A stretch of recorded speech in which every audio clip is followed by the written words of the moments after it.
Olá, estamos começando mais uma audição do podcast Empreendendo com Saúde, Mentes Saudáveis, Negócios Sustentáveis. Esse é o nosso segundo programa do mês de janeiro, já de 2025. Queremos desejar aí boa noite, boa tarde, bom dia para quem for nos assistir, conforme a hora que você for nos assistir. E é muito fácil de você entrar conosco para interagir nesse nosso podcast. Você vai lá no @saúdepodcast, participa conosco, interage, deixa a sua opinião no nosso podcast Empreendendo com Saúde. Ao meu lado, Dr. Jamaci Ferreira Moreira. Mais uma vez, muito boa noite, Jamaci. Boa noite, Manuel. Sejam todos bem-vindos, né? Não importa a hora que você esteja conosco, é sempre bom receber a audiência de vocês e conversar um pouco, né, com os nossos convidados, com esses temas que são tão importantes para o nosso dia a dia, para a nossa ideia, né, que é a questão de se cuidar, né, de cuidar ao redor, de cuidar dos negócios, né, e de trazer pessoas que fazem parte desse mesmo rol de pensamentos que nós temos, né, pessoas que dividem essa mesma ideia. É muito interessante isso e agradecer no nosso segundo programa de 2025, onde nós iremos aí seguir com esse projeto aí.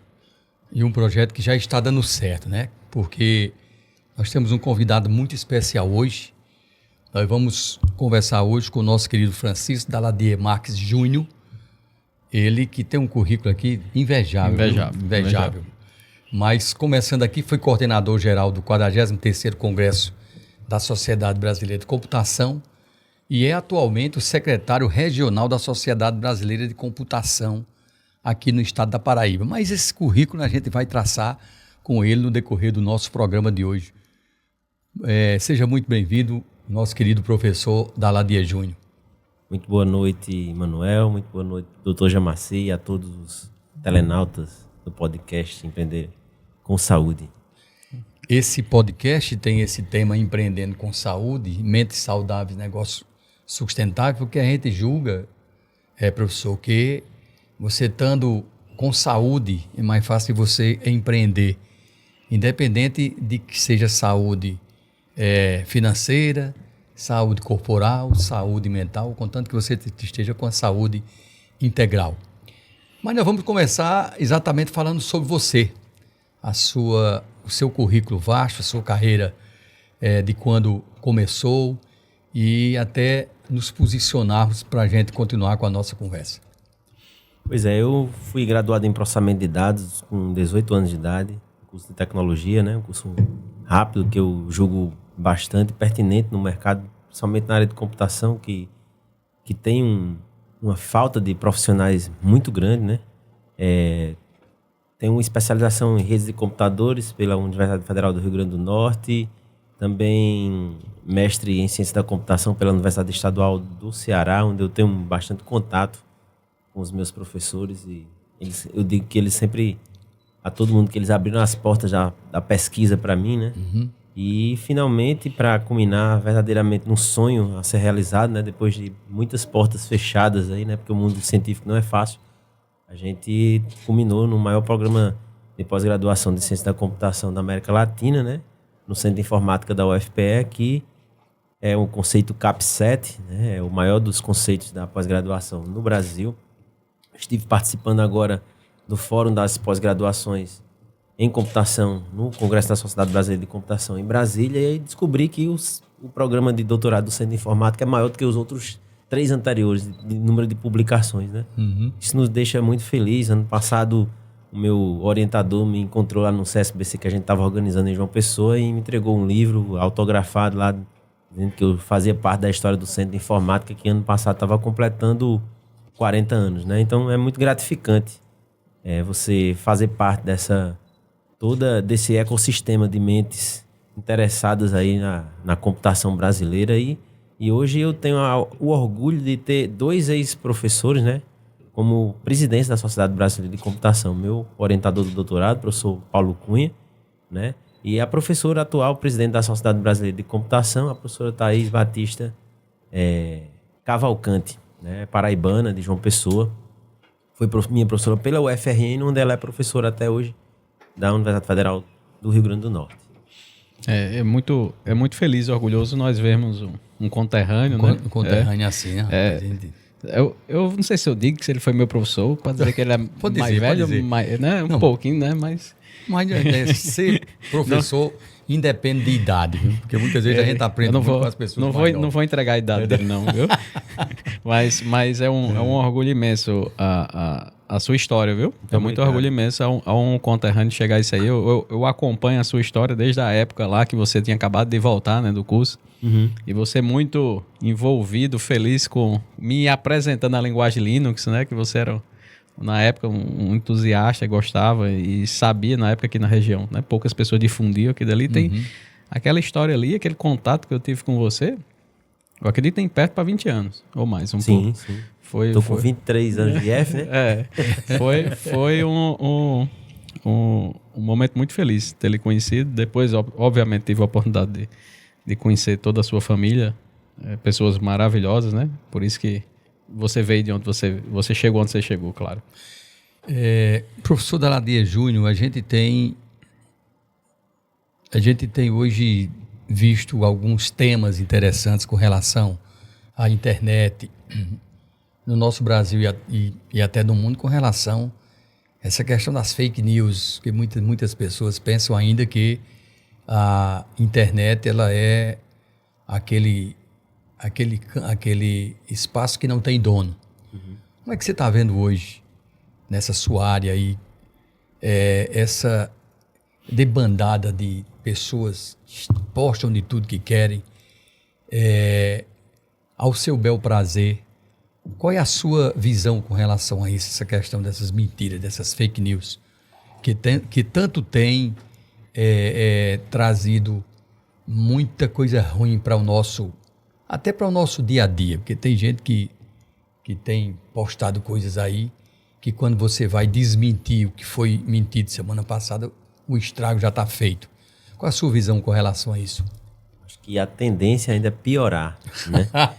Porque eu fui pesquisador visitante na Aston University, né, em Birmingham, no Reino Unido, e naquela época, no jornal The Guardian, que eu estou sempre acompanhando diariamente, a gente observou um escândalo chamado Cambridge Analytica, né?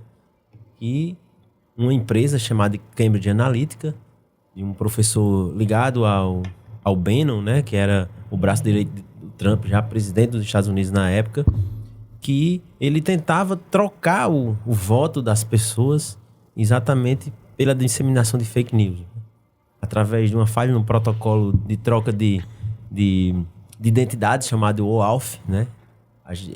Esse Cambridge Analytica conseguia captar algumas informações, saber que aquele eleitor estava indeciso e aí, consequentemente, com as fake news ele ia ser trocado de voto, né? Então isso contribuiu tanto na eleição americana do Donald Trump lá em 2016 e também contribuiu com o Brexit, né? Na saída do Reino Unido do mercado comum europeu. Então porque foram eleições onde os votos foram mínimos, né? Que tanto o Donald Trump ganhou, como também ele ganhou nos delegados, mas perdeu o número de votos naquela época, né? Para Hillary Clinton. Foi. E o Brexit foi pau a pau lá para o Reino Unido sair do mercado comum europeu. Então ali já começava a se observar que, inclusive tem um boletim da CIA na época que é público dizendo que a Rússia tinha interferido nas eleições americanas. Inclusive existia uma preocupação da TikTok também, tentar modificar alguns votos americanos. Ele quase foi banido dos Estados Unidos nessa eleição agora, né? Mas aí eu queria ver se verdadeiramente as outras redes sociais americanas iam ser banidas na China também, que eles com certeza iam retaliar. Mas eu vejo com muita preocupação, porque hoje em dia você provavelmente já devem ter visto aí nas redes sociais vários vídeos de jogadores, de pessoas famosas, de cantores, né? Ou seja, usando a voz dele via inteligência artificial para fazer deepfakes e aí, consequentemente, vai se ligar para um familiar seu com a sua voz, se você falou na internet. Ele vai capturar, através de inteligência artificial, aquela voz, até os seus gestos num vídeo. Eu vou mandar um vídeo de uma pessoa, entre aspas, sequestrada aqui e vou pedir um resgate. Então, é muito preocupante, né? Que a gente esteja vivenciando isso e isso vai evoluir muito mais. Então, uma dica para as pessoas, né? Que em família eles criem uma senha aí, né? Uma senha de é um nome de um cachorro, o primeiro nome da vovó. Uma identificação. Uma identificação que quando houver uma tentativa de um crime desse, a pessoa diga assim, me diga aí o nome da minha avó, né? Me diga aí quantos anos eu tenho. Então, tem muitas trilhas que você pode seguir exatamente para não cair nesses golpes que eles vão acontecer aí e muito. Principalmente que a gente está no Brasil, né? O Brasil é o país do golpista, né? Então a gente tem que ficar com muito cuidado porque a tendência é que piore. É porque o utilizador das mídias, né, é uma população ainda, de certa forma, comparada à população geral brasileira, né, é uma população até certa forma esclarecida e um pouco mais exigente, né, mas não tem aquele que não por um deslize ou por um momento que esteja vivendo, não seja passivo de entrar num golpe, né? Numa influência, né? Que na verdade o que eles fazem é só influenciar o que você vai dizer, seja na eleição como houve ou num golpe, né? Enfim, que isso daí é muito comum, né?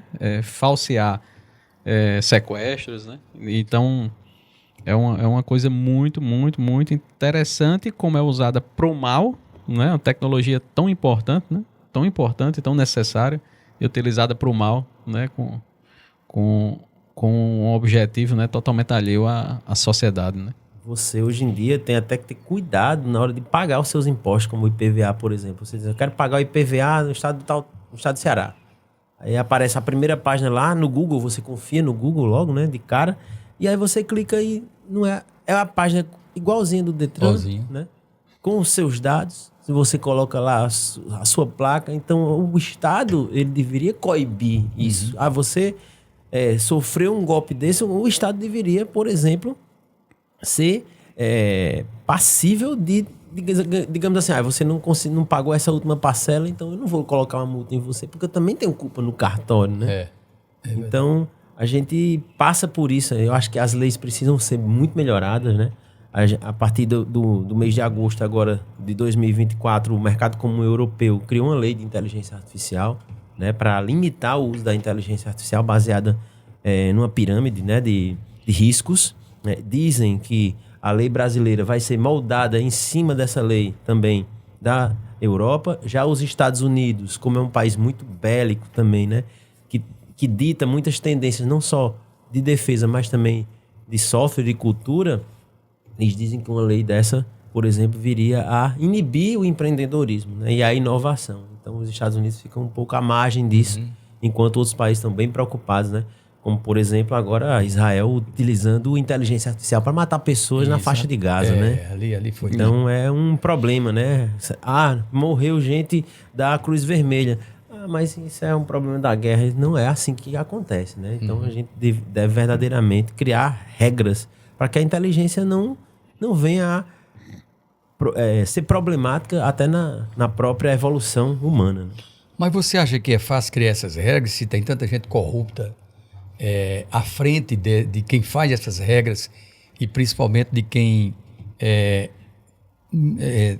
trabalha diariamente com isso em internet, em projetar coisas ruins? Tem um lobby muito grande, né? Como diz das Big Techs, né? Elas não querem que exista falar sobre isso. Exatamente esse regramento, porque dizem que vai limitar.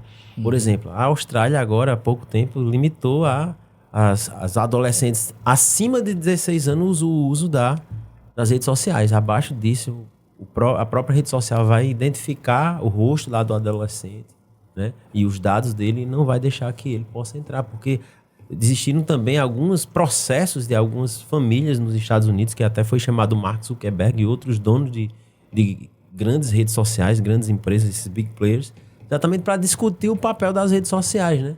O quanto o ser humano hoje em dia perde o seu tempo. Hoje em dia você pode até ir lá no seu celular e colocar nas configurações quanto tempo você perde nas suas redes sociais. Ou você poderia estar utilizando para passar o tempo mais com a sua família. Você poderia estar cuidando do seu corpo, como vocês preconizam aqui no programa também. Então, eu acho interessante que a gente possa também limitar isso, né? Para que a gente tenha verdadeiramente uma vida saudável, né? Tem uma vida social, não tem uma vida só digital, né? E a tendência é que essa vida digital, ela fique cada vez mais digital, né? Com o metaverso, né? O nome da empresa, do Facebook, foi chamado de Meta, né? Porque a gente está agora no multiverso. Ele é chamado de metaverso exatamente para fazer um trocadilho com o nome da empresa, né? Mas esse multiverso ainda vai evoluir muito. Mas ele já está em estágio já de finalização, como eu estava exatamente observando uma matéria ontem no The Guardian, de um crítico, né, digital, dizendo que tinha utilizado algumas tecnologias de realidade virtual há um tempo atrás e realmente ainda faltava muito para elas serem verdadeiramente funcionais, mas hoje ele acha que ela está chegando num estágio de alta maturidade. Uhum. Eu acredito que as redes sociais, de toda forma, né, ela passa por um estágio de maturidade cultural, né? Cultural. Primeiro, eu acho que nós nunca estaremos prontos, né, para a tecnologia. Obviamente, a tecnologia sempre está à frente da cultura da sociedade. E depois a cultura da sociedade vai atrás ali tentando recolher os destroços, né, o que aquilo ali causou e tentar, de alguma forma, ajustar, né? Olha, você pode acessar o nosso podcast, muito fácil, @saúdepodcast, participar conosco, você pode fazer a sua inscrição, né, pelo YouTube e participar conosco do nosso podcast Empreendendo com Saúde, Mentes Saudáveis, Negócios Sustentáveis. Hoje conversando aqui com o nosso querido Daladier Júnior, ele que tem aí uma bagagem muito grande no ramo da tecnologia e conversando conosco exatamente sobre os problemas da internet no mundo de hoje. Falar em problemas, professor, com relação a esses jogos online, né? Que aí foi uma febre e uma estatística que saiu agora no último mês de novembro do ano passado, que foi provado que as pessoas que mais de 3 bilhões de reais somente no mês, somente das pessoas que recebiam o benefício do Bolsa Família. Ou seja, você acha que está atingindo todas as classes, principalmente essa classe das pessoas menos esclarecidas, essa questão dessas apostas online? Eu acho que é uma questão de cultura também, né? Das pessoas que, como eu disse anteriormente, já passam muito tempo em frente ao celular, nas redes sociais. Muitos pais, muitas vezes, em vez de ficar cuidando dos seus filhos, brincando, já entregam o celular para eles, dão tela. Isso vai gerando uma sociedade que é bitolada a utilizar essa ferramenta. Uhum. Então aí muitos influencers, muitas pessoas, personalidades das redes sociais estão recebendo exatamente o aporte financeiro desses grandes players aí que estão chegando no Brasil, que chegaram no Brasil, virou uma febre, né, na verdade, né? Tanto que pessoas que tinham um certo poder aquisitivo como jogadores de futebol foram chamados, né? Foram locupletados para também atrapalharem os outros clientes e, consequentemente, aí favorecer um nicho de pessoas para que eles possam verdadeiramente ganhar. Esse é um problema, né? Como eu disse, eu vejo com muito ceticismo. A gente está falando de bets, mas a gente tem a questão de bets que são pessoas que, digamos, pensamos, né? Que são pessoas mais esclarecidas, não do ponto de vista de educação, mas já são mais vividas, já são mais velhas. Mas quando a gente, por exemplo, fala de um Roblox da vida, né? Quando fala de um jogo online também, outro jogo do Tigrinho, dentre outros, né? A gente vai ver que existem pessoas que são muito vulneráveis, né? Às vezes até com autismo ou até com... não tem uma personalidade formada ainda, jovens, e que estão lá, passam o dia todo inteiro jogando esses jogos. Como eu disse, a tendência, novamente, é piorar com isso, com a realidade virtual se tornando cada vez mais disponível para as pessoas. Quando essa tecnologia tornar-se cada vez mais popular, isso tende a piorar, né? Porque as pessoas vão viver o digital no real e vice-versa. E aí isso é um problema que a gente tem que pensar. É exatamente transformar a vida digital numa vida mais analógica. Por exemplo, países como a Finlândia, como a Suécia, que investiram maciçamente na educação digital, hoje estão fazendo um downgrade, né? Eles estão voltando à educação analógica, que estão observando que as crianças não estão sabendo mais fazer cálculos, não sabem mais fazer a tabuada, enfim, escrever, só querem digitar. A facilidade, né, do mundo digital. A consequência disso é que as pessoas são cada vez mais ansiosas, né? As pessoas pensam que a vida é igual a um computador que vai lhe dar uma resposta imediata. Não é assim. por exemplo, depois da pandemia, os alunos perderam assim, a noção, né? De lhe procurarem, procuram de madrugada, 10 horas da noite, no feriado, nas férias, enfim. Porque eles acham que, como a gente está online, a gente tem que estar disponível para eles todas as horas, entendeu? Então, nem sempre é verdade essa premissa deles. Então, eu fico muito preocupado. Eu acho que as autoridades deveriam repensar exatamente essa parte de educação digital, né? O próprio MEC está observando novas regras para a educação à distância, né? Porque hoje houve um boom de matrículas de educação à distância no Brasil, mas e o nível dessas pessoas, desses profissionais? Será que verdadeiramente é o mesmo nível dos alunos que saem na educação presencial, que também, venhamos e convenhamos, né? Não tem esse nível também muito bom. Eu digo assim muitas vezes que como o próprio mercado da computação ele é sedento por mão de obra, né? Eu digo assim, hoje eu quero que meus alunos passem nas minhas disciplinas para que o mercado possa verdadeiramente filtrá-los, né? E graças a Deus a gente tem enviado muitos bons profissionais aí para o mundo do trabalho. Esperamos, né? Com o nome do próprio programa Empreendendo com Saúde, que em breve a gente possa verdadeiramente trazer as empresas para cá, né? Esse é o grande objetivo, né? A gente agora, inclusive, conseguiu uns louros de ter organizado um congresso da magnitude do CSBC, né?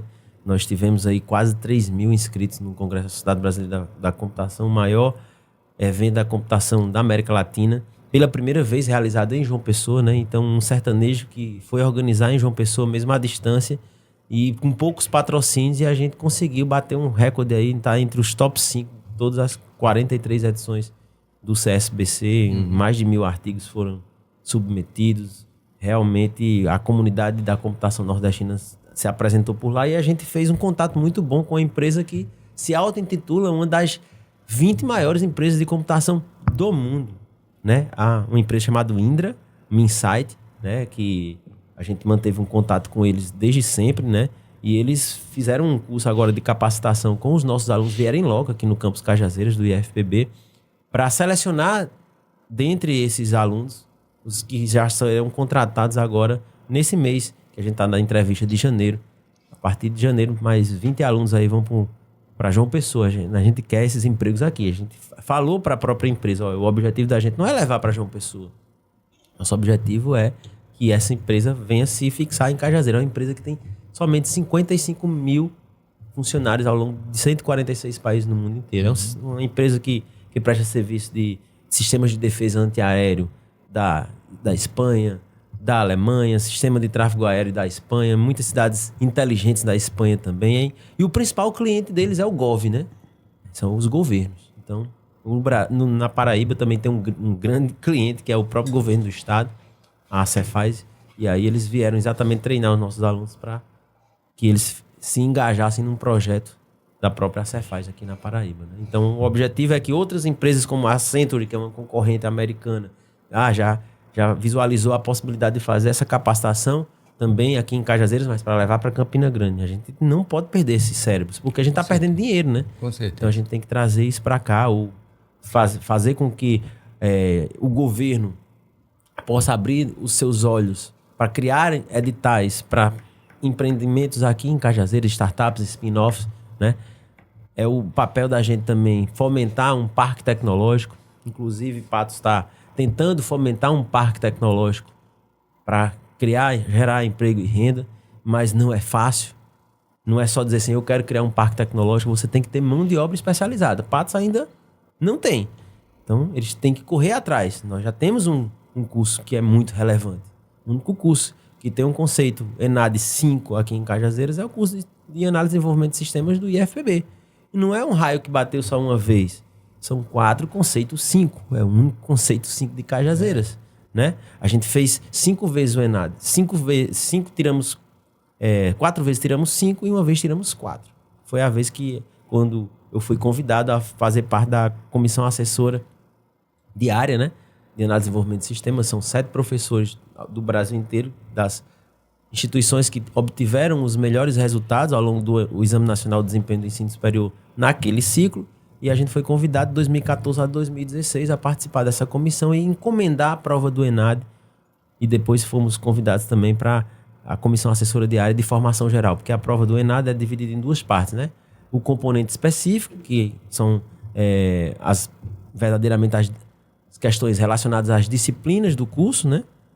E as de formação geral para que as pessoas, né, tenham um conhecimento sobre direitos humanos interrelacionados com o meio ambiente, com questões do cotidiano das pessoas, para ver se verdadeiramente o profissional que está adentrando no mercado estava percebendo o ambiente externo. Então, a gente precisa verdadeiramente desse fomento, né?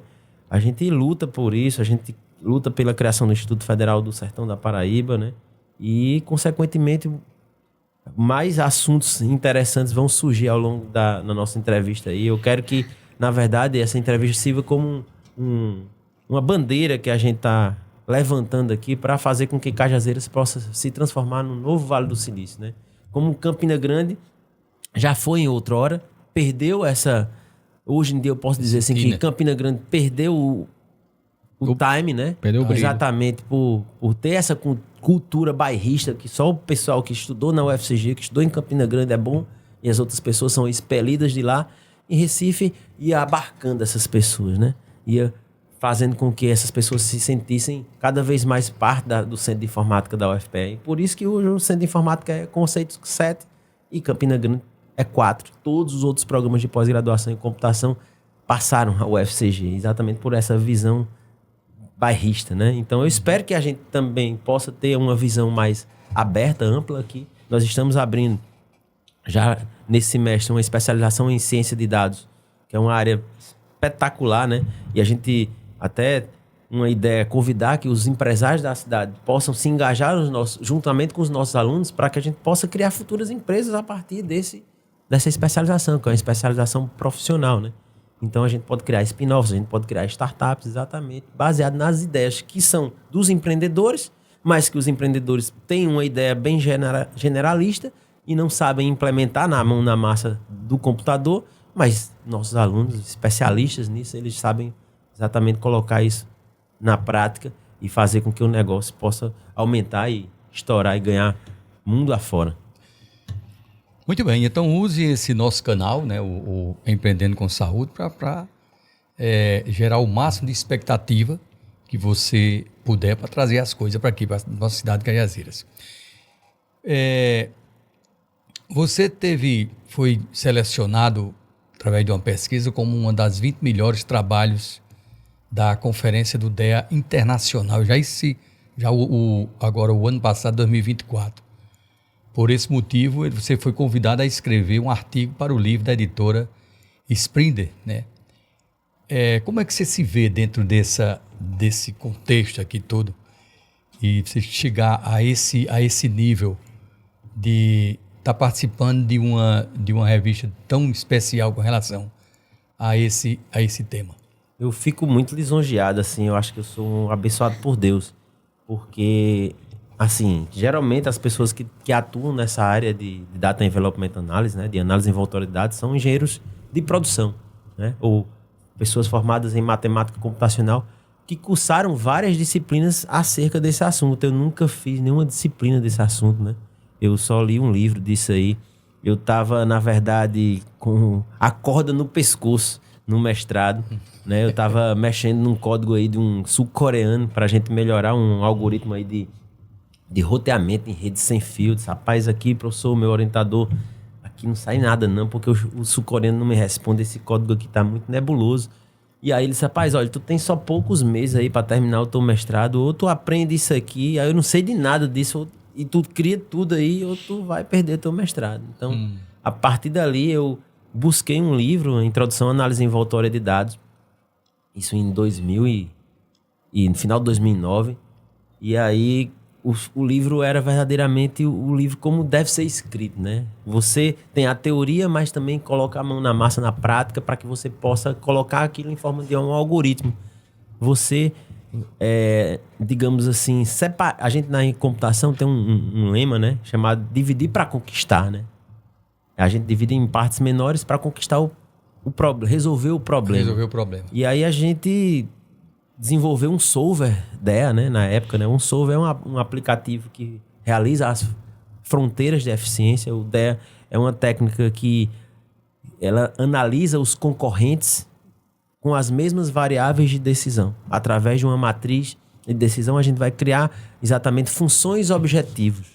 Essa função objetiva, por sua vez, vai, ora, minimizar as variáveis de entrada, ou seja, quanto menor os valores das variáveis de entrada, melhor, conservando as variáveis de saída, ora, maximizar as variáveis de saída, conservando as variáveis de entrada. Então, o tomador de decisão, o especialista, ele tem que selecionar daquele problema que ele vai tomar a decisão, quais são as variáveis de decisão pertinentes. Então, na época do mestrado, a gente desenvolveu um solver para observar qual era o provedor de internet mais eficiente aqui entre o Cariri e o interior da Paraíba. E a gente conseguiu desenvolver essa ferramenta numa linguagem chamada MATLAB, né, que hoje em dia pouca gente utiliza, até porque é caríssimo, né? Hoje em dia tem uma linguagem matemática, estatística chamada R, que é espetacular e é gratuita. E aí a gente veio trabalhando com isso desde do mestrado, né? No doutorado, a gente inicialmente não pensava que ia ter que utilizar o DEA também, até porque tem muitas fórmulas matemáticas, eu não sou matemático, e eu queria fugir dessa matemática por saber dessa minha limitação de não ser matemático. Mas aí eu cheguei na qualificação do doutorado, e aí uma estatística, né? A professora Marcília disse para mim assim, olha, você não é estatístico. Você está dizendo que está provando que existe um padrão de memória dentro das redes virtuais para prestação de serviço na internet, mas alguém já mostrou isso anteriormente. Isso aí não tem contribuição nenhuma para mim. Então, se você se enveredar, se você se dedicar a essa técnica que você utilizou lá no mestrado e aperfeiçoar essa técnica, aí sim você vai ter um doutorado. Se você continuar nisso aqui, se você me chamar para a sua banca final do doutorado, eu vou lhe reprovar. Então, aí a partir disso aí abriu um leque, né? Eu procurei uma professora chamada Ana Lúcia Miranda Lopes, professora da UFMG, hoje aposentada, professora hoje da Universidade de Braunschweig, tecnológica lá da Alemanha, né? Ela casou com o professor Hans, alemão também, e ela me abriu as portas, né? Eu perguntei, professora, a senhora que já estudou aí na Universidade de Aston, fez o pós-doutorado aí, eu tô com esse problema aqui para resolver, né? Já tentei vários modelos, né? E os resultados não estão se mostrando adequados, né? De qual daquelas unidades, de qual daquelas redes que eu estou em comparação é a mais eficiente. Para mim, tomador de decisão, o que ele está me escolhendo não me satisfaz. Aí eu perguntei qual das duas maiores referências, foi muito ousado, né? Qual das duas maiores referências do mundo que poderiam me ajudar nisso? Então, ela conhecia as duas maiores referências do mundo, já trabalhou com as grandes referências do mundo, tanto é que ela tem hoje uma consultoria que cuida do preço da tarifação da energia elétrica do Brasil inteiro, né? Então, ela me indicou o professor Ali Rosnejad, né, um iraniano, lá na Universidade de Aston, para mim, a maior sumidade da área de análise envoltória de dados e de avaliação de eficiência em geral mundial, certo? E aí, eu mandei os meus trabalhos para o professor Ali, e ele gostou do que viu, né, e reconheceu que seria interessante me convidar para a Universidade de Aston, e eu fui acomodado como pesquisador visitante da Universidade de Aston em 2017, 2018, onde quando ele me apresentou aquelas fórmulas matemáticas, aí que eu percebi agora mesmo que eu não vou conseguir sair do canto aqui, né? Mas Deus foi muito bom comigo. Eu me deparei com um problema na Inglaterra, que era exatamente não conseguir dormir, né? Por causa do fuso horário. Não é porque o fuso horário são apenas 3 horas, mas o tempo, né? Amanhecia de 8h30 da manhã e anoitecia de 3h30 da tarde, e aí eu não conseguia dormir. Simplesmente, já que eu não consigo dormir, vamos estudar, né? E aí a gente conseguiu verdadeiramente criar novas fórmulas matemáticas de acordo com os pedidos do professor Alan Rosnejad. Eu creio que na época do doutorado aí, eu devo ter criado aí no mínimo aí umas 50 novas fórmulas matemáticas. Provavelmente publiquei nem 10% dessas fórmulas matemáticas também. E aí isso nos credenciou, né, a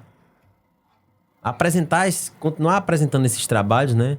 E consequentemente, a gente teve lá, e o professor Ali, ele organiza a Conferência DEA Internacional também, e eu estive com ele lá na edição de 40 anos dela, lá em Birmingham, né? Onde a gente teve na organização geral da Conferência DEA Internacional. Então, eu venho participando da Conferência DEA Internacional desde 2012, né? 2012 foi aqui em Natal, onde eu conheci meu orientador e o professor Bunker também, uma das maiores sumidades, como eu disse, a outra sumidade que, infelizmente, em 2023 se faleceu, né? E aí, consequentemente, estive participando como congressista, né? Em 2014, em Kuala Lumpur, na Malásia. Em 2016, na República Tcheca. Em 2018, na Inglaterra. Em 2023, também na Inglaterra. Em 2024, agora na Índia. Todos apresentando trabalho, né? Lutando contra o sistema, né? Porque muitas vezes a gente tem que pagar do bolso para apresentar esses trabalhos, né? E não é barato, porque você vai ter que pagar em Libra, e a Libra tá quase R$8, né? Então, eles, a partir do ano passado, onde observou-se que muitos pesquisadores não estavam indo em loco e apresentar, principalmente os brasileiros, né? Eles abriram a possibilidade desse ano também das apresentações serem online. Então, um ano passado a gente também foi convidado a publicar nessa revista, né? E esse ano, novamente, convidado a publicar nessa revista. A gente está desenvolvendo uma ferramenta espetacular, chamada Francisco, né? Meu nome é Francisco, aí eu trabalho com fractais, né? A gente observou, mesmo com a crítica da professora lá do doutorado, a gente observou que existe um padrão, existe um contágio nas redes de computadores, e esse contágio é incurável, né? O homem pode criar qualquer tecnologia que venha a acontecer no futuro aí, a computação quântica que vai virar uma realidade em breve, né? A própria fibra ótica que está chegando a mais de 420 terabits por segundo no segmento de cabo, ou seja, uma velocidade extraordinária, mas infelizmente isso não vai deixar de acontecer nunca, porque todo mundo está concorrendo pelos mesmos recursos na internet, né? Todo mundo está utilizando um navegador, todo mundo está assistindo Netflix, todo mundo está baixando uma música, o teu próprio sistema operacional está baixando uma atualização.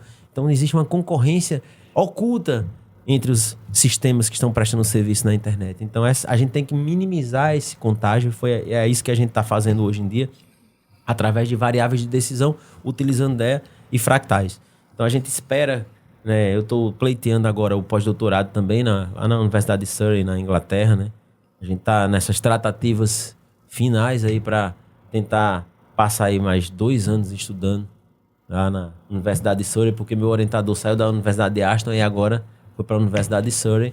E aí a gente está buscando exatamente todos os passos, né? Todos os trâmites burocráticos legais para que a gente possa em breve aí estar partindo novamente de Cajazeiras e passando uma temporada aí na Inglaterra. Contanto que volta. Dessa vez, mais tempo do que anteriormente. E aí a tendência é que a gente passe mais tempo sempre por lá, né? Uhum. A gente teve um convite para fazer o pós-doutorado tanto na Universidade de Braunschweig, com a professora Ana Lúcia, que trabalha com DEA, né? Ou com o professor Alan Rosnejado, na Universidade de Surrey, que agradeço os 2 convites, mas a gente vai tentar a Universidade de Surrey, exatamente por essa proximidade que eu tenho com o professor Alan Rosnejado. É uma dificuldade para escolher um, né? Com certeza. Eu acho muito interessante isso daí. E uma coisa que você falou que é muito pertinente e que nós precisamos fazer, né? Que é conectar o empresário, como você falou agora há pouco, ao desenvolvedor, né? Que isso aí é a grande lacuna, né? O empresário é sabedor, né? A necessidade do mercado, né? Do comércio, e tem intenção de fazer isso um negócio, e o desenvolvedor não entende a dor, porque ele não está no meio, né? Então são públicos totalmente diferentes, né? Afastados em si com um canyon, né? Uhum. E os dois, cada um do lado do canyon, querendo a mesma coisa, né? Só que essa ponte, para ser construída, precisa de alguém. E esse alguém tem que estar, além do canyon, enxergando isso, né? E eu acho que isso é uma coisa muito válida, você olhar para esses 2 lados do canyon, ver o vale no meio e tentar construir essa ponte. Um dos grandes problemas de todos os projetos de desenvolvimento que intervinham no desenvolvimento de software, né, ou de ferramentas, enfim, como queira chamar, sempre foi essa lacuna, né, entre ter a dor, né, e a necessidade e conseguir o desenvolvimento, né, que eu acho que é a grande dificuldade de desenvolver a ferramenta, né? E isso daí eu vi que você tem tentado, e eu acho que é louvável que você busque realmente e precisa, tá? Precisa mesmo pegar os empresários que muitas vezes são, né, de uma guarda até um pouco mais velha, às vezes não acredita nisso tanto, mas essa necessidade é tão importante que se nós não fizermos isso, nós não teremos o desenvolvimento do polo tecnológico. Não teremos. Um dado bem interessante é porque aqui no Brasil inteiro agora tem uns polos Embrapi, na Empresa Brasileira de Pesquisa e Inovação. Né? Aqui no estado da Paraíba nós temos 3. Né? Um ligado ao UFPB e FPB, outro ligado ao UFCG em Campina e outro ligado ao UEPB. Né? E aí, do polo do IFPB, 3% dos projetos são da Paraíba. 97% são do eixo lá de Minas Gerais, Rio, São Paulo, no sul do Brasil. Os empresários daqui parece que não acreditam. Não acredito. Que a gente tem potencial de transformar o negócio dele num negócio global, escalar o negócio dele. Porque uma coisa é você desenvolver um aplicativo que só sirva para você. Uma coisa é você desenvolver um aplicativo que venha suprir a dor, como o Dr. Gemassi disse, não só do empresário, mas de todos os empresários que fazem parte daquela ramo de negócio. Então é isso onde a gente precisa atacar. É onde, por exemplo, deveria existir uma união comensal entre as autoridades municipais, né, as autoridades estaduais e as instituições federais e privadas para criar um consórcio pensando exatamente em atrair esses investimentos para aqui. Um dado que como eu disse, eu vou querer levantar algumas bandeiras aqui e a gente não pode perder isso para Cajazeiras de jeito nenhum, é o supercomputador do telescópio Bingo. O telescópio Bingo é uma realidade. Ele, dentro em breve, vai estar funcionando lá em Aguiar. Né? E para que ele verdadeiramente possa processar todos os dados dos gases, eu vou precisar de um supercomputador, de algoritmos, né? E em algumas conversas exatamente na organização do CSBC, a gente observou e lutou para que esse supercomputador viesse para Cajazeiras. Há uma previsão que esse supercomputador venha para Cajazeiras. Então a gente não pode perder jamais essa oportunidade. Porque a gente vai estar tanto aprendendo bastante, né? A gente vai poder criar supercomputadores no mundo inteiro. Dubai contrata pessoas que fazem isso a peso de ouro, né? Essas grandes empresas de big players aí que trabalham com computação em nuvem também precisam dessa mão de obra. E aí a gente vai ter uma mão de obra de inteligência artificial, de ciência de dados, enfim. As grandes empresas podendo pegar, ou essas pessoas podendo criar suas próprias empresas. Né? Então a gente precisa fazer com que o Sebrae, as empresas, né, os empresários, o poder público, inclusive, no ano de 2023, nós entramos em contato com o vereador Alisson Voz Violão e pegamos a lei de inovação, ciência e tecnologia de Recife.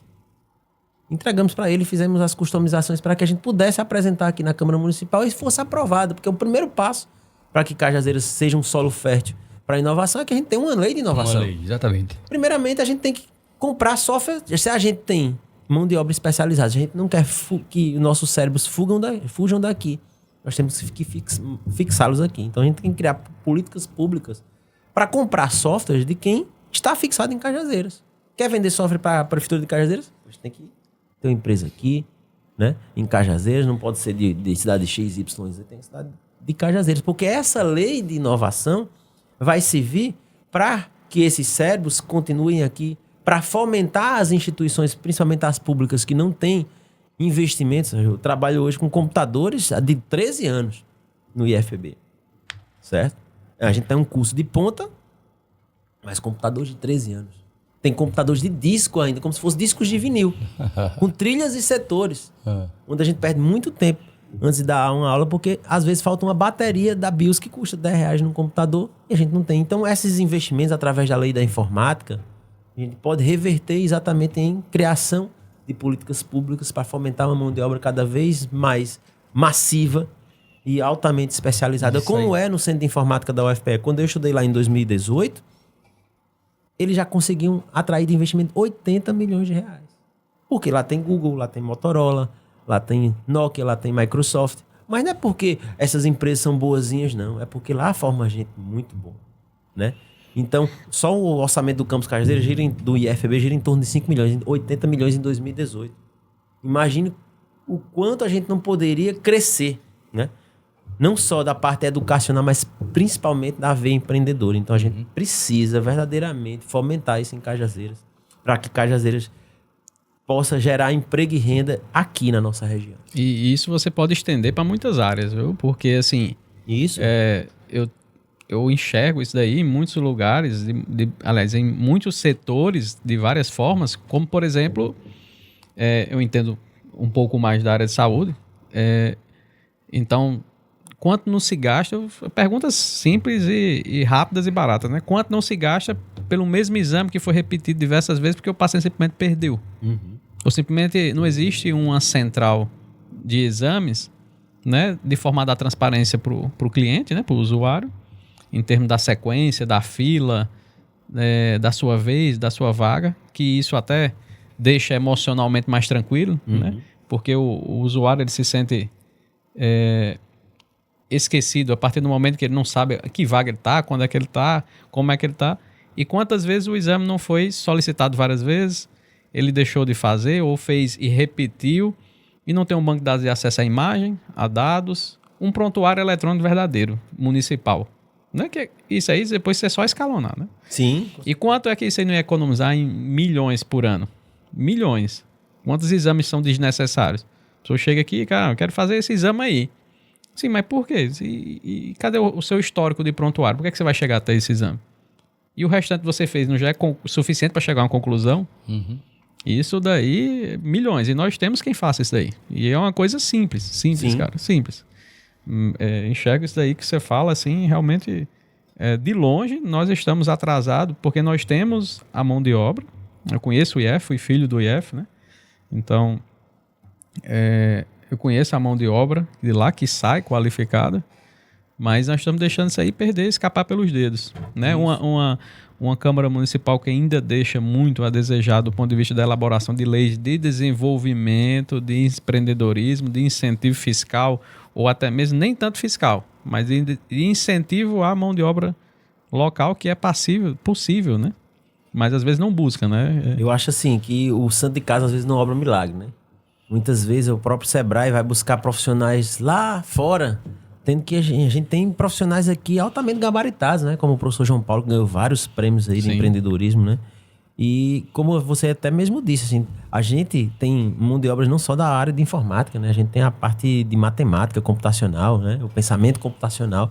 A gente tem também a parte de engenharia civil lá no campus Cajazeiras, engenharia de automação e controle, ou seja, a gente tem a transposição do Rio São Francisco aí. O que se fala hoje em dia é de drones utilizados, né? Para você maximizar a produção agrícola, diminuir, utilizar defesos, enfim. A gente pode criar tecnologias que vão ser utilizadas no mundo inteiro em Cajazeiras. Nós temos condições de fazer isso. Agora, precisamos não só de fixar a mão de obra aqui, mas também termos meio de trabalhar, né? Não utilizar computadores já ultrapassados, mas utilizar computadores bons. Esse próprio supercomputador do telescópio Bing poderia ser direcionado para uma parte de pesquisa também, né? Dos alunos, enfim. Porque vai desde da instalação elétrica do hardware até ao nível de maior exigência computacional, né? E imagina até a própria Energisa, quanto é que não vai ganhar num supercomputador desse, né? Porque um ambiente de computação em nuvem são pelo menos um data center de uma Google da vida, né? De um Amazon, que é o Amazon Web Service, tem para lá de 10 milhões de computadores, né? Imagina que quantos 10 milhões de computadores consomem de energia, né? Então, o principal gasto de um ambiente de data center é a própria energia. Então, até a Energisa vai sair ganhando. E aí tem a parte de hotelaria, restaurantes, a própria circulação de riquezas em Cajazeiras. Eu creio que se Cajazeiras tiver um parque tecnológico, ela vai engolir outras cidades. E por que você acha que tem tanta falta de incentivo aqui pra gente? Porque muitas vezes os políticos observam problemas assistencialistas para continuar no poder. Eles estavam exatamente esperando por essa resposta. A gente observou, por exemplo, na campanha que os dois candidatos, aqui para prefeito de Cajazeiras, os dois candidatos falavam de inovação. Né? O parque tecnológico que um falou, aí o outro tem que falar também. E agora, depois de eleito, o que é que vai acontecer? Né? Vai continuar o mais do mesmo, né? A gente precisa verdadeiramente inovar. Cajazeiras precisa de uma pasta, de uma secretaria de Ciência, Tecnologia e Inovação. Né? Como outros municípios já têm. O Patos está criando agora a Secretaria de Ciência, Tecnologia e Inovação para criar um parque tecnológico. mas eles não têm a mão de obra que a gente tem. Vão demorar muito tempo para chegar no nosso nível, né? E a gente vai perder esse filão, a gente vai perder o Rio São Francisco, a gente vai perder essas empresas vindo para Cajazeiras, né? A gente vai perder a oportunidade de termos o maior cientista do estado da Paraíba como secretário de Ciência, Tecnologia, Inovação e Ensino Superior, que é o professor Cláudio Furtado de Souza, né? Eu estou sempre em contato com ele, mendigando lá. Vamos criar o nosso Parque Tecnológico Padre Rolim, né?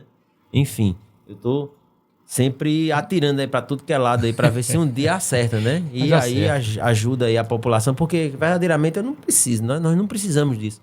Mas a gente precisa deixar um legado para a sociedade, né? Precisa. E eu creio que Cajazeiras tem um potencial gigantesco aí para crescer demais. Deixa eu te perguntar, quando você entregou a propositura da lei ao vereador, passou pela Câmara? Foi aprovada essa lei? Foi não, porque ele era da oposição, né? Pois é, tá vendo aí? Mas é de interesse, você tem uma ideia. O Porto Digital, o Porto Digital de Recife teve um faturamento há 2 anos atrás de 4 bilhões e meio de reais. Observa a economia da Paraíba. Detalhe. É serviço. Ou seja, quem é o mal interessado? Prefeitura, que é ISS. É serviço, não é comércio, é serviço. Existe aí, rapaz, uma mente, uma coisa assim, muito assim, pequena.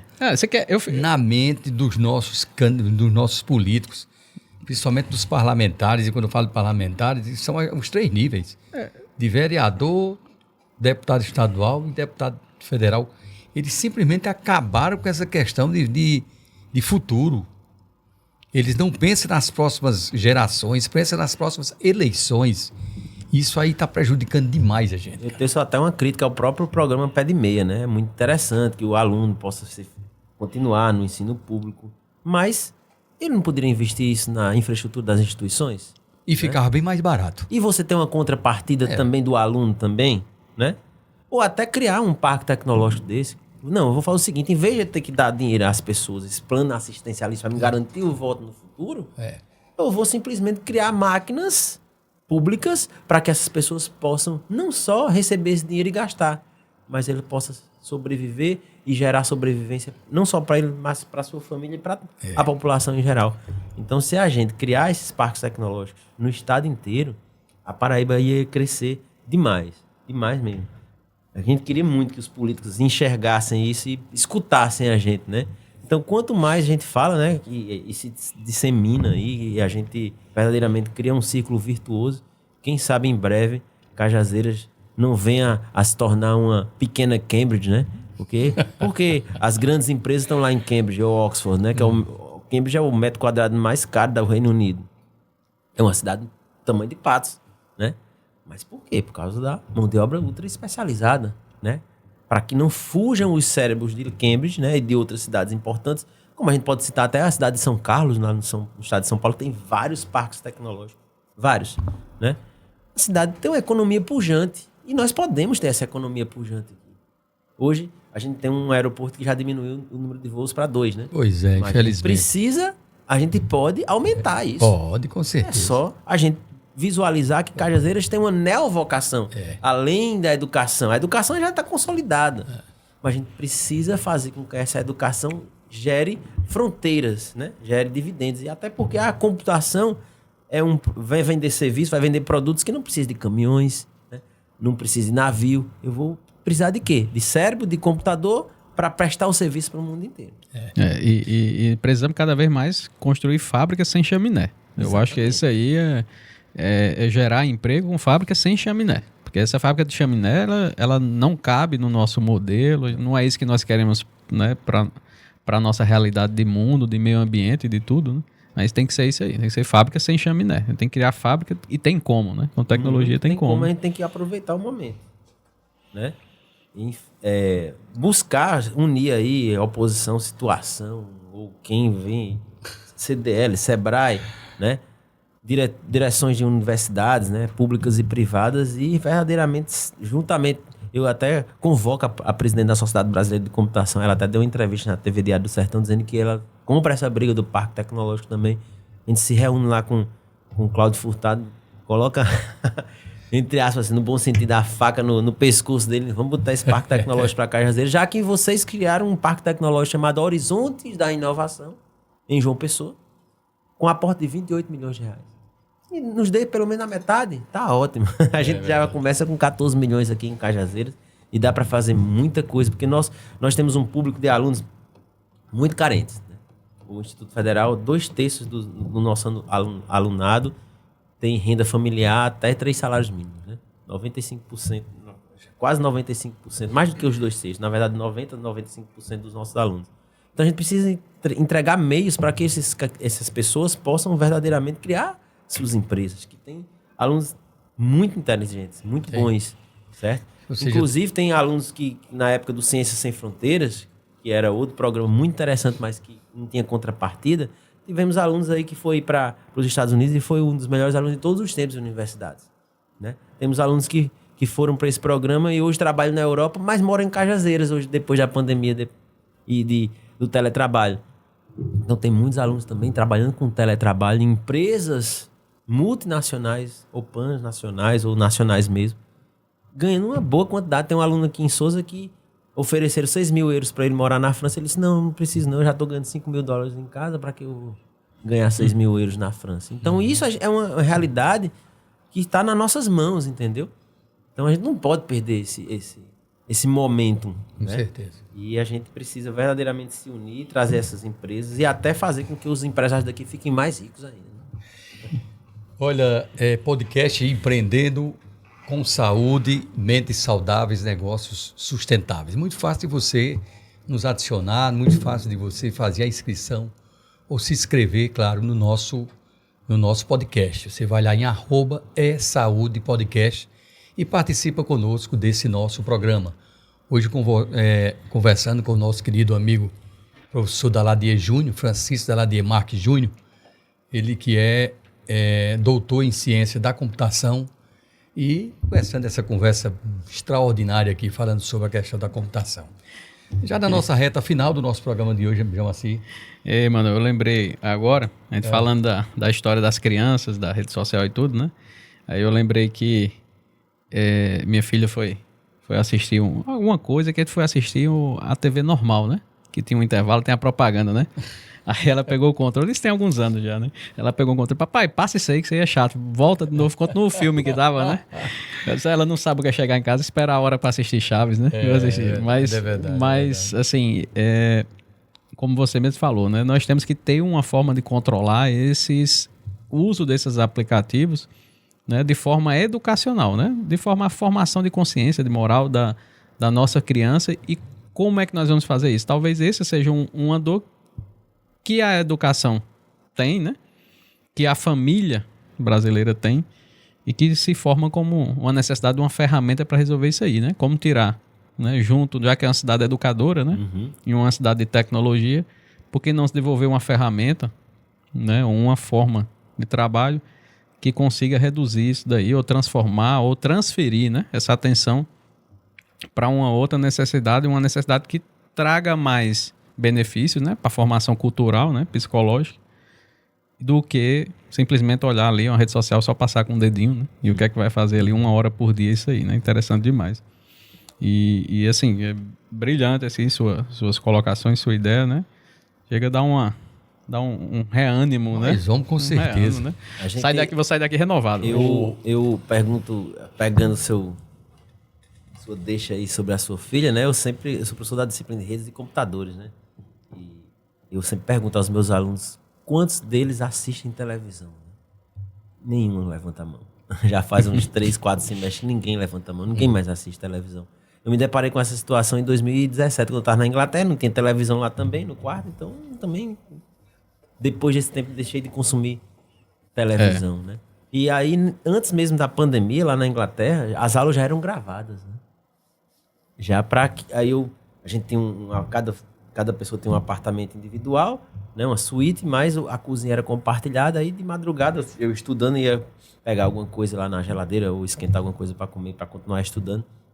Me deparei com um aluno lá do curso de matemática. Ele disse: não, o que é que tá fazendo uma hora dessa aqui? Ele disse: estou estudando porque eu estava trabalhando, não pude assistir a aula. Eu estou assistindo a aula aqui que é gravada né? Para que eu faça a prova amanhã. Então aquilo me tocou, porque antes mesmo da pandemia, que as aulas foram gravadas, eles já estavam fazendo aquilo, né? Então a gente pode exatamente pensar, como o doutor Jamaci disse aí, em uma educação diferenciada, né? Já observando a comparação científica, né? Da educação analógica com a educação digital. Não é necessariamente a gente utilizar o computador para a gente ter pensamento computacional, né? Como a gente falou anteriormente aqui, das premissas da computação é o dividir para conquistar, né? Então, você dividir um problema menor e resolver um problema maior, isso é interessante para as crianças também, né? Inclusive, a própria Sociedade Brasileira de Computação foi quem deu uma modificada na Lei de Diretrizes e Bases da Educação Brasileira para incluir o pensamento computacional no ensino básico, né? Então, são algumas pesquisadoras da Sociedade Brasileira, da Comissão da Educação, da Sociedade Brasileira da Educação, que fizeram esse plano nacional, né?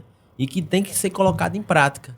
E a Sociedade Brasileira de Computação, ela está juntamente com a gente, né? Porque atualmente estou como secretário da Regional da Sociedade Brasileira de Computação na Paraíba. A gente pode trazer tudo isso aqui para Cajazeiras, para o estado da Paraíba. Graças a Deus a gente conseguiu não só trazer o Congresso da Sociedade Brasileira de Computação, mas aumentar aí consideravelmente o número de associados da Paraíba. Hoje nós somos a maior rede de associados do Nordeste, a 7ª maior do Brasil, mas um estado pequeno, né? E a gente fica muito orgulhoso disso aí, porque a gente tem uma rede de relacionamentos muito bons. Tanto que a gente realizou agora há pouco tempo, no mês de dezembro do ano 2024, o Sertão Comp, né, que é o encontro regional do Sertão Nordestino da Computação, que é realizado já na 5ª edição aqui em Cajazeiras, né, para a gente tentar criar um networking. E a gente conseguiu trazer a presidente da Sociedade Brasileira de Computação para Cajazeiras. E o seu marido, entre aspas, foram meus professores, né?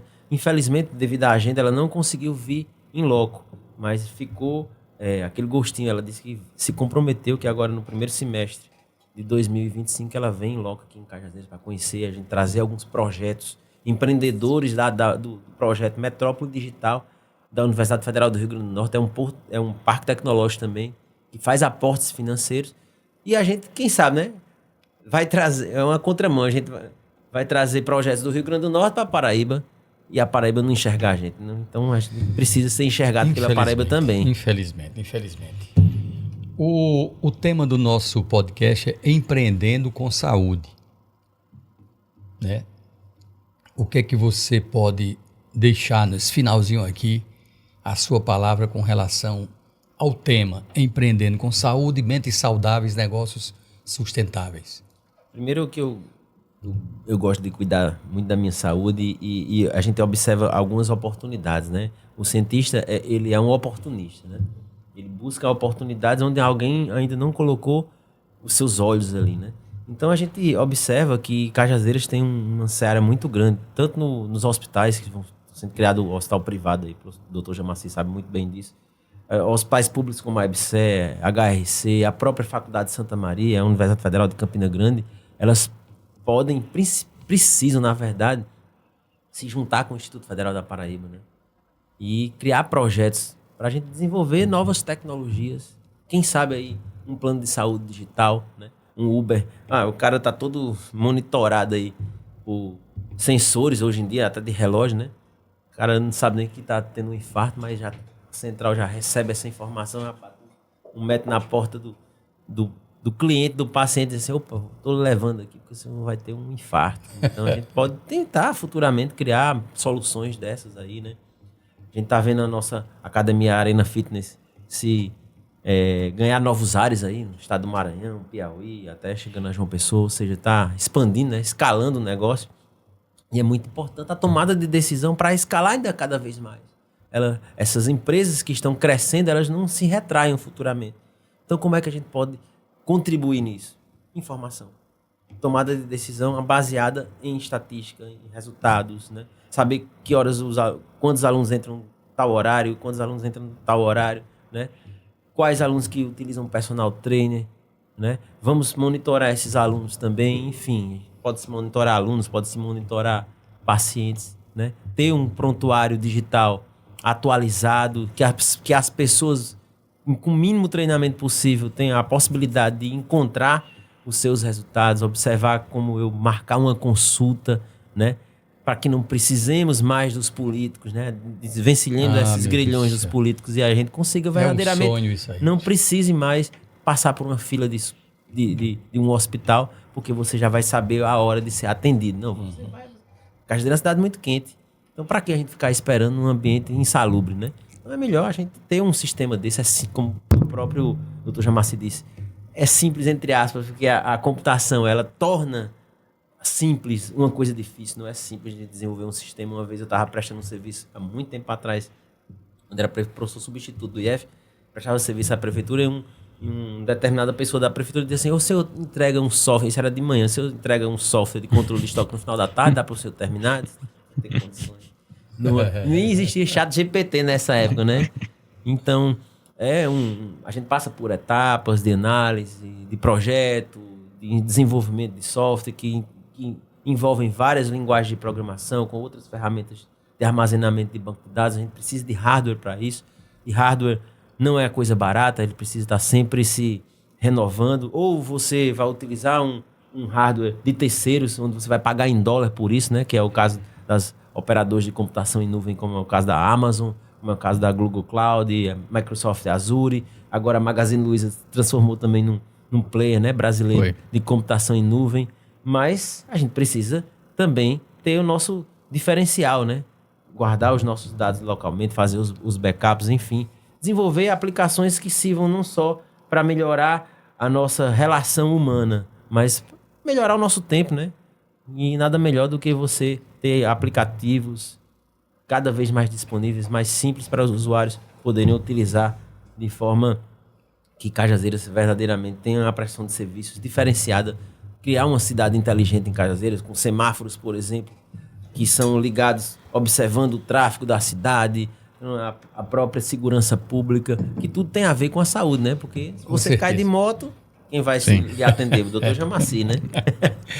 Enfim. Então tá bom, rapaz. Tá ótimo. Que conversa maravilhosa, doutor Jamassi.